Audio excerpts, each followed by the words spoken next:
Et à 8h15, c'est Frédéric Vion qui vient vous rejoindre chez vous et sur le plateau de Télématin pour décrypter l'actualité. On parle de la réforme de la justice parce qu'elle sera tout simplement examinée par les députés devant l'Assemblée nationale qui vont regarder également de quoi sera fait leur budget pour la justice. Oui, parce que c'est aujourd'hui. Oui, exactement, cet après-midi. Parce que vous savez peut-être, si vous avez eu un jour affaire à la justice, qu'en France, c'est extrêmement long. Quel que soit le problème, vous en avez au moins pour 1 an avant de passer au jugement, 2 ou 3 si en plus il y a appel.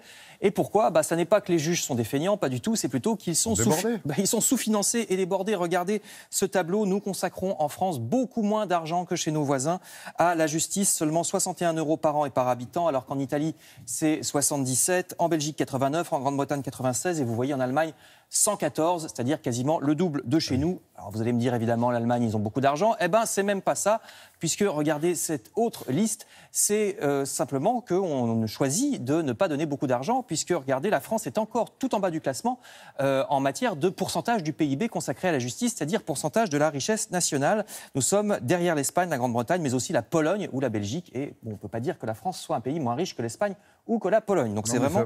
Fonctionne pas de la même façon. Oui, non, ça c'est vrai, c'est vrai. C'est ce qu'on dit aussi pour défendre le budget de la justice française. Mais enfin, bon, on ne lui donne pas beaucoup d'argent, ça c'est certain. Voilà le constat.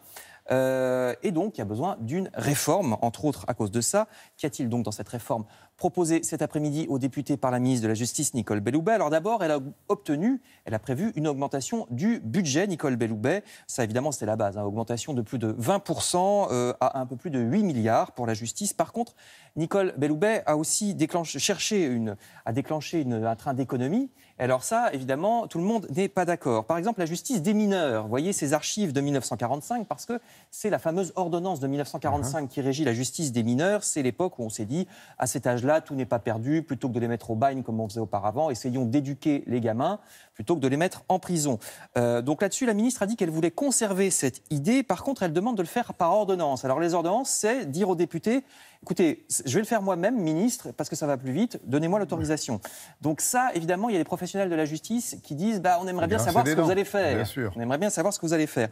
Et donc, des professionnels de la justice des mineurs sont au contact avec les jeunes délinquants et sont un peu suspicieux vis-à-vis de ça. Cette suspicion, de la part notamment des avocats et des juges et aussi du défenseur des droits, Jacques Toubon, qui a mis en garde contre cette réforme, cette suspicion ne concerne pas que la justice des mineurs. Par exemple, jeudi dernier, vous savez qu'il y a eu des manifestations dans toute la France, surtout des avocats. Regardez, on va voir quelques images, parce que les avocats ont peur que les droits de la défense soient diminués. En effet, dans certaines procédures, selon la réforme, il n'y aura plus besoin d'un avocat. La justice poussera à un règlement amiable, ou bien par correspondance quand on reçoit, vous savez, un PV par la poste, ou bien même sur Internet. Donc imaginez des personnes âgées ou des gens simplement qui ne sont pas à l'aise avec Internet, qui devront se débrouiller tout seuls sans avocat.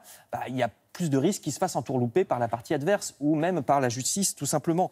Par ailleurs, dans cette réforme, certains crimes ne seraient plus jugés par un jury populaire comme actuellement, mais seulement par un tribunal composé de juges professionnels, comme c'est le cas actuellement pour les délits les moins graves. Alors l'avantage, c'est que ça coûte beaucoup moins d'argent plutôt que de faire venir des jurés. Et puis aussi, c'est peut-être pour désengorger les prisons, parce que les jurés ont souvent la main plus lourde que les juges professionnels.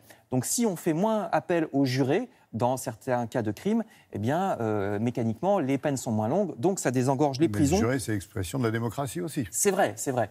Et en plus, vis-à-vis du gouvernement, un juré, c'est pas très maîtrisable. Donc en général, les gouvernements n'aiment pas ça. Il y a aussi dans cette réforme de la justice le fait qu'en dessous de 2 ans, il y aura obligatoirement une transformation des peines en bracelet électronique, par exemple, ou en semi-liberté. Si le juge ne veut pas, il devra motiver sa décision. Ça aussi, c'est pour désengorger les prisons. Et puis, c'est pas plus mal, parce que ça évite que les petits délinquants soient au contact des gros dans les prisons et qu'ils en ressortent encore pire. 70 000, combien de détenus en général, on frise les 70 000. Et de toute façon, dans cette réforme, il y a aussi la construction de 7 000 places de prison. Et là, vous savez à peu près tout. Merci beaucoup.